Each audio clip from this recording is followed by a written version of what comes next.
तो गाइस कैसे हैं आप सब लोग। द बुक ऑफ एस्पर के एपिसोड 757 के साथ हाजिर हो। तो लास्ट एपिसोड के एंड पे हमने देखा था कि वो एल्डर्स जो थे वहां पर जू फैन का नया रूप देखने के बाद वापस आ जाते हैं डबल ड्रैगन मैनर में। एक्साल्टेड सर को आकर सारी बात बताते हैं। तो वो शुरुआत से उसे सारी की सारी डिटेल्स बता रहे होता है कि आखिर वो मास्टर कितना बड़ा था। उसका साइज 72 यार्ड और उसकी आंखें इतनी बड़ी 10 मीटर वाइड उसकी आंखें और उसका साइज, और साथ में उसके बॉडी पूरी तरह से ठंडर के साथ कवर थी, ब्लैक कलर की ठंडर के साथ। एक बहुत ही बड़ा जायंट जिसको नीचे से खड़े होकर देखो तो ऊपर से दिखाई नहीं देगा। वो इतना बड़ा था कि वहां पर उसके सामने हम लोग फिद्दी से लग रहे थे। तो जब वो यहाँ पर ये बात करते हैं तो उसके साथ ब्लैक बियर्ड कहते हैं कि वाकई में ऐसा पॉसिबल है? तुम लोग कह रहे हो कि उसका साइज इतना बड़ा था और उसकी आंखें भी इतनी बड़ी थी, ऐसा कैसे पॉसिबल है? तो मास्टर ऊ से कहते हैं कि सर ये बात वाकई में सच है। अगर आपको यकीन नहीं आ रहा तो आप इन बच्चों से भी पूछ सकते हैं, ये बच्चे भी वहीं पर थे। इन सभी लोगों ने अपनी आंखों से वो सब कुछ देखा। हमने जो मंजर देखा हम वही आपको बता रहे हैं। वो वाकई में एक बहुत ही टाल मास्टर था और उसने खुद अपने मुंह से इस बात को माना है कि वो 3 लाख साल पहले से इस दुनिया में मौजूद है। और उसने कहा कि वो दूसरी राम्स में आता जाता रहता है। और उसने कहा कि 3 लाख साल पहले उसने डेविल माउंटेन को बनाया था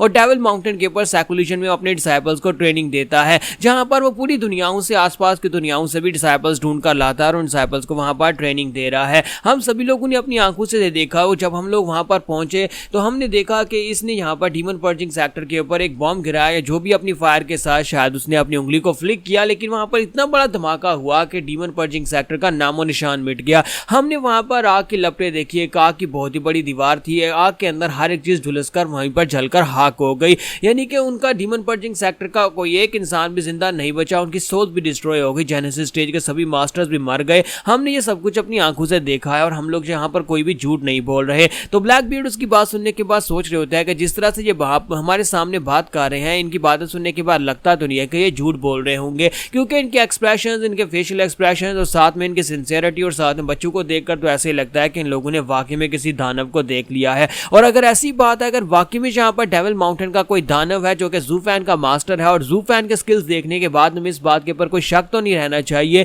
कि जू फैन के पास जो स्किल्स थे वो कोई ऐसे ही मॉन्स्टर उसे सिखा सकता था, इस तरह का कोई मास्टर उसे सिखा सकता था। तो अगर हम लोग इस बात को मान लें तो इसका मतलब यह है कि 5 सेक्टर्स की बर्बादी के पीछे बदले की भावना थी। जू फैन के मास्टर ने बदला लेने के लिए 5 सेक्टर्स को डिस्ट्रॉय किया है। इसी के साथ ही मास्टर व्हाइट उन लोगों से कहते हैं, तो अब जबकि यहाँ पर हमें इस बारे में पता चल चुका है कि ये सब कुछ किसने किया है, हमें लगा था कि शायद कोई एक्सटर्नल फोर्स है जिसने ये सब कुछ किया होगा, लेकिन अब जबकि ये बात कंफर्म हो चुकी है कि जू फैन के हिडन मास्टर ने ये सब कुछ किया है जू फैन की मौत का बदला लेने के लिए, तो मुझे लगता है कि अब हमें यहाँ पर इसके लिए और कोई भी इमीडिएट एक्शन लेने की जरूरत नहीं है। तो आज से हम लोग इस केस को क्लोज कर रहे हैं। आज से दोबारा यहाँ पर इस बारे में बात नहीं की जाएगी और ना ही हमें यहाँ पर फिलहाल के लिए बाहर के लोगों का कोई खतरा है, और हम अपनी इन्वेस्टिगेशन को यहीं पर रोक देंगे, क्योंकि हम नहीं चाहते कि दोबारा इस तरह के ओल्ड मॉन्स्टर को जो कि डेविल माउंटेन के ऊपर आराम से बैठा है उसे तंग किया जाए और वो यहाँ पर हमारी जान का दुश्मन बन जाए। इसलिए हम लोग यहाँ पर ऐसा कुछ भी नहीं करने वाले। और इसी के साथ ही वो एल्डर डू से कहता है कि एल्डर डू, क्या तुम मेरे लिए यहाँ पर सभी बाकी के फैक्शंस को मैसेज भेज सकते हो? बाकी के चारों बड़े सेक्टर्स को मैसेजेस भेज दो, सभी लोगों को बता दो कि अब कोई भी इस मसले के ऊपर बात नहीं करेगा। और साथ ही सभी को यह भी बता दो कि कोई भी यहाँ पर जो सेक्टर्स तबाह हो गए हैं उनकी लैंड डिस्प्यूट्स के लिए आपस में फाइट नहीं करेगा। और ये कोई फाइट ऐसी नहीं थी जिसमें कोई एक दूसरे सेक्टर्स के साथ फाइट करके वो लोग मारे गए। उन्हें सब कुछ क्लियरली बताना कि जू फैन के मरने के बाद जू फैन के मास्टर ने यह सब कुछ किया, ताकि उन्हें भी यहाँ पर इस बारे में पता हो, उन्हें भी यहाँ पर इस माउंटेन के बारे में, हीवनली डेविल माउंटेन के बारे में सब कुछ पता होना चाहिए। तो वो कहता है जी सर, जैसा आपको ऑर्डर बिल्कुल वैसा ही होगा। तो ब्लैक बियर्ड उन लोगों से कहते हैं कि अब जबकि हम लोगों ने यहाँ पर इस बात को क्लियर कर दिया कि ये केस क्लोज हो चुका है, लेकिन अब हमें यहाँ पर एक और बड़ा मसला है। वो ये है कि 5 बड़े सेक्टर्स बर्बाद हो चुके हैं। 9 सेक्टर्स थे टोटल जो हमारे पूरे एरिया को, वेस्टर्न लैंड्स को सिक्योर रखते थे, लेकिन अब उनमें से 5 डिस्ट्रॉय हो चुके हैं। तो मास्टर व्हाइट कहते हैं कि अब जबकि यहाँ पर 5 एरियाज पूरी तरह से ओपन है, उनके नीचे बहुत सारे छोटे सेक्टर्स हैं जिनको प्रोटेक्शन दे रहे थे। अगर इस वक्त सेंट्रल प्लेन्स के लोग हमारे पर अटैक करते हैं तो फिर हम लोग इस वक्त बहुत ही बुरी सिचुएशन में फंस जाएंगे, क्योंकि 5 बड़े सेक्टर्स, 5 बड़ी पावर्स थी।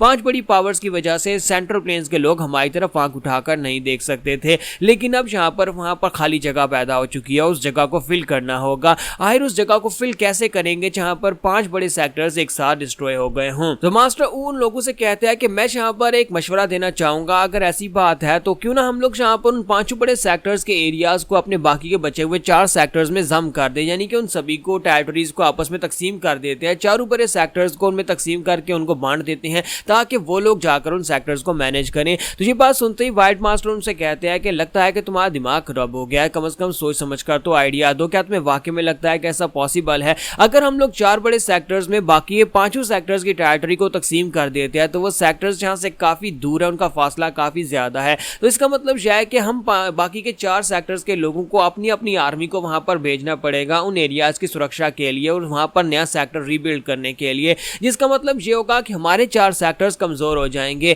क्या तुम ये चाहते हो कि जब हमारे पर अटैक हो तो हमारे मेन सेक्टर्स भी कमजोर हों और वो 5 सेक्टर जहां पर हमने अपने सोल्जर्स को भेजा है वो भी कमजोर रह जाएं? ऐसा बिल्कुल भी पॉसिबल नहीं है। इसलिए यहां पर हम लोग ये सब कुछ मैनेज नहीं कर सकते। ये 4 सेक्टर्स जो बच गए हैं वो चारों सेक्टर्स में इन टेरिटरीज को तकसीम नहीं किया जाएगा और ये लोग ठीक से उनको मैनेज भी नहीं कर सकते। हमें यहां पर इसके लिए कुछ और करना पड़ेगा। तो मास्टर ऊ जो होते हैं उनकी बात सुनने के बाद शर्मिंदा हो जाते हैं और उनसे माफी मांगते हैं कि सर प्लीज माफ कर दीजिएगा, मैंने यहां पर इतना ज्यादा बुरा आइडिया दिया और मुझे इस पर बहुत ज्यादा शर्मिंदगी हो रही है। लेकिन अब मुझे आपकी बात सुनने के बाद समझ आ गया कि मुझे गलती लगी कि मैंने यहाँ पर इस तरह का आइडिया दिया। तो इसी के साथ ही ब्रदर वून से कहता है कि सर अगर आपको बुरा ना लगे तो क्या मैं यहाँ पर एक मशवरा दे सकता हूँ? तो मास्टर वाइट कहते हैं हाँ क्यों नहीं, बताओ कि तुम क्या कहना चाहते हो। तो इसी के साथ ही हमारा ब्रदर वून से कहता है कि मैं सर यहाँ पर यह कहना चाहता हूँ कि इसकी बजाय कि हम 4 सेक्टर्स में 5 सेक्टर्स की टेरिटरी को तकसीम करें, क्यों ना हम लोग यहाँ पर उन 5 सेक्टर्स के एरियाज में जो लोकल्स रहते हैं उन्हीं को गवर्नमेंट दे दी जाए, यानी कि उन्हीं को कंट्रोल दे दिया जाए।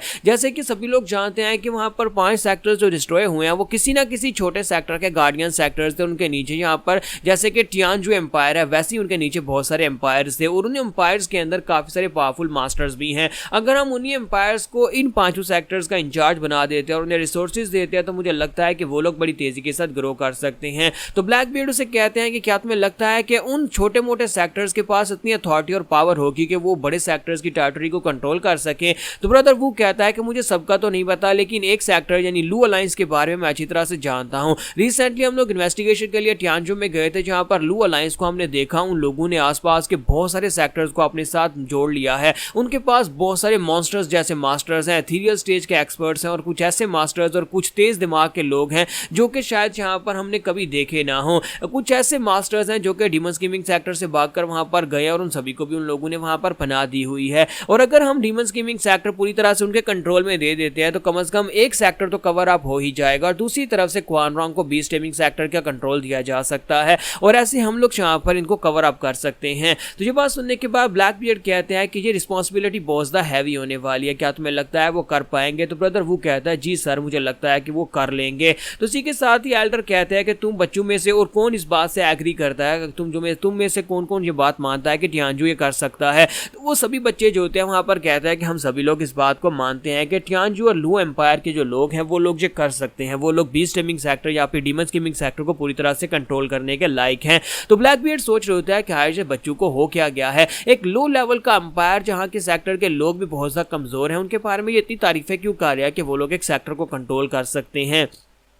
तो इसी के साथ ही ब्लैक बियर्ड जो होते हैं वहां पर मास्टर ऊ को ऑर्डर देते हैं और कहते हैं कि मैं चाहता हूं कि तुम जाओ और जाकर लू अलायंस को इन्वेस्टिगेट करो। अगर तुम्हें उनकी स्ट्रेंथ वाकई में इस लायक लगती है कि वो एक सेक्टर को कंट्रोल कर सकते हैं तो फिर डीमन स्कीमिंग सेक्टर उनके हवाले कर देना और उनसे कहना कि वो डीमन स्कीमिंग सेक्टर के नए मास्टर्स हैं। तो यहाँ पर हमारी एपिसोड 757 का एंड होगा और नेक्स्ट एपिसोड में देखेंगे कब आगे क्या होगा।